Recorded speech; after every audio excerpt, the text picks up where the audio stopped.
Et bonjour à tous et bienvenue sur Vision Crypto pour ce 1er février 2025, le premier jour du mois. Est-ce que le mois de février va être le mois que l'on attend avec une poussée très forte à la fois de BTC et à la fois des altcoins? Eh bien en tout cas c'est ce que j'espère.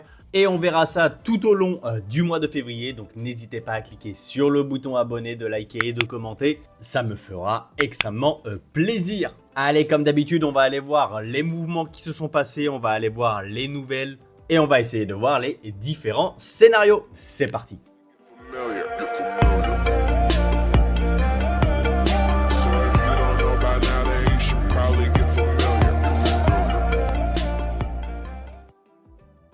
Alors une map déjà plutôt mitigée, ce qu'il faut voir c'est la semaine. La semaine on a eu quand même des grosses poussées notamment sur des valeurs qui sont importantes comme Tao, comme Lido, Hype, Jup, OM. Donc ça fait extrêmement plaisir parce que déjà on voit pas forcément les mêmes coins exploser et donc c'est plutôt je trouve bon signe. Maintenant, on va pas se cacher, les volumes sont relativement faibles, notamment sur BTC, 36, quasiment 37 milliards sur BTC et 31 milliards sur Ethereum. Donc là d'ailleurs, les taux se resserrent. Ethereum a fait une meilleure performance que BTC. De toute façon, on va aller le voir sur les graphiques. Du coup, au niveau des graphiques, qu'est-ce que nous a fait BTC? BTC n'a pas tenu ici les 105 000. C'est bien dommage. Du coup, on s'est crashé très fortement. Vous voyez, on a fait cette grande mèche pour revenir dans la RLZ longue ici. Alors attention, ce n'est pas la RLZ longue de ce mouvement-là, mais la RLZ longue de ce mouvement-là, d'ici jusqu'ici. Et donc, on revient dans cette RLZ longue.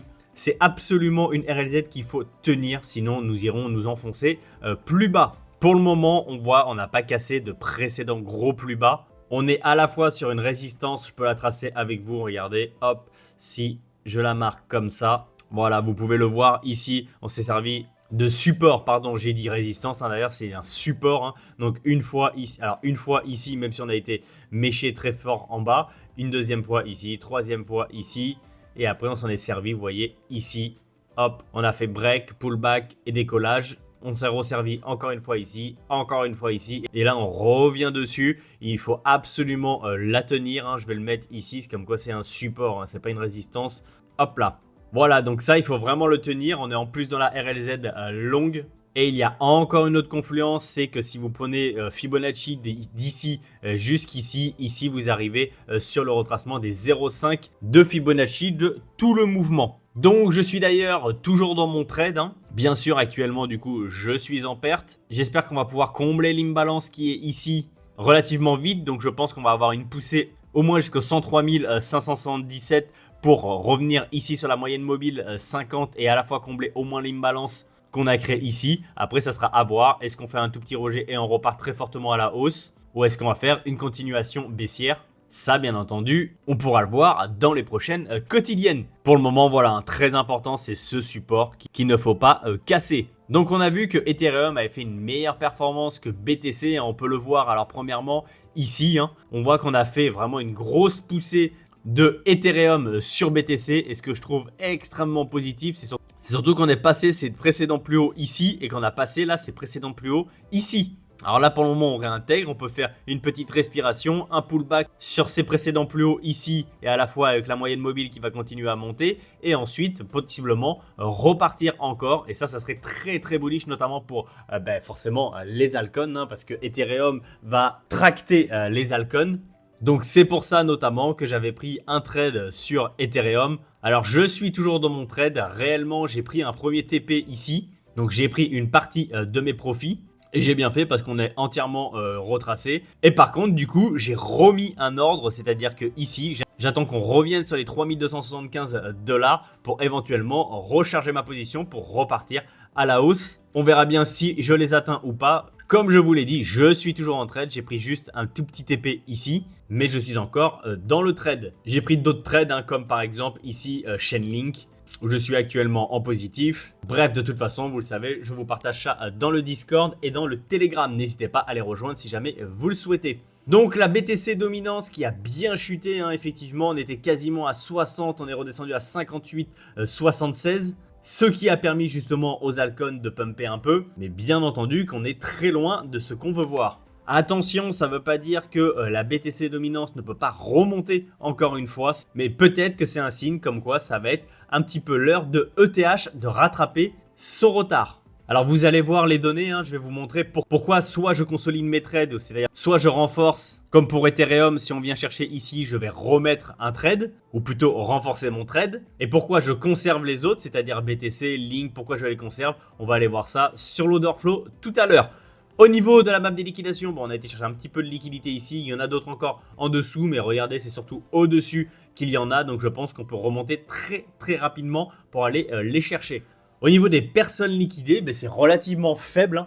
Pourtant, on a fait un sacré mouvement, mais c'est relativement faible. Vous voyez, 258 millions, dont 144 millions de longues et 113 millions de shorts. Je pensais qu'on aurait eu beaucoup plus de personnes en longue liquidées. Eh ben non, et on peut aller le voir sur l'order flow, justement. Regardez pourquoi. Alors, il y a plusieurs choses. Premièrement, ici, on est sur l'open interest. L'open interest, c'est les ordres qui s'ouvrent. On voit que, premièrement, l'open interest, il est en pleine chute. C'est-à-dire qu'on voit très fortement qu'on chute et donc il y a de moins en moins d'ordres. Deuxièmement, quelque chose de très important et de pourquoi je conserve mes trades en longue, c'est les funding rates. Regardez, les funding rates sont en négatif. Donc là, ils arrivent un tout petit peu en positif, mais là, quand on est en jaune, on est en négatif. Ça veut dire qu'il y a plus de shorters que de longues.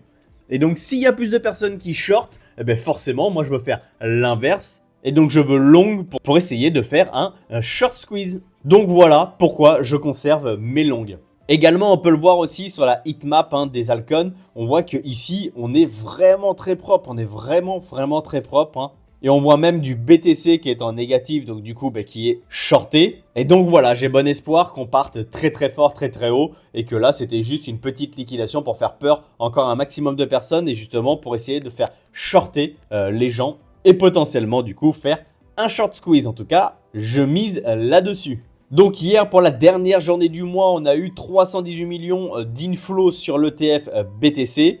Et on a eu 27 millions sur l'ETF Ethereum. Donc toujours des inflows dans les ETF. Allez, c'est parti pour les nouvelles. Donc 21 Share a officiellement publié un S1 auprès de la SEC pour un ETF Polkadot. Donc ça, c'est extrêmement positif, bien entendu, pour les personnes qui sont exposées sur le token DOT. C'est mon cas, j'ai pas mal de DOT en plus, je l'ai mis en stacking, donc j'en ai gagné pas mal également. Et donc j'ai vraiment hâte qu'il soit accepté, parce que je pense que ça peut vraiment pumper du coup, apporter beaucoup de liquidité sur le projet et vraiment pumper. Donc c'est un token que je vais garder. Et vous voyez au début du cycle, il y a beaucoup de personnes qui disaient DOT il est mort, Atom il est mort, NIR il est mort. Bref, les anciens projets, ils appellent ça des dinosaures. Beaucoup de personnes qui disent que ces tokens étaient morts. Pourtant, ils ont vécu un bear market, ils sont toujours là, ils ont des grosses market cap. Ils ont des gros écosystèmes et forcément du coup que les institutionnels vont vouloir mettre des ETF sur des projets qui ont fait leurs preuves. Donc je pense que les institutionnels peuvent donner un second souffle effectivement à ces projets-là et qui peuvent pumper beaucoup plus qu'on aurait pu le penser grâce notamment à des ETF comme sur le token DOT. On verra ça, bien entendu, c'est une théorie, c'est possiblement, rien n'est sûr dans le domaine de la crypto. Allez, on continue avec quelque chose qui est hyper bullish.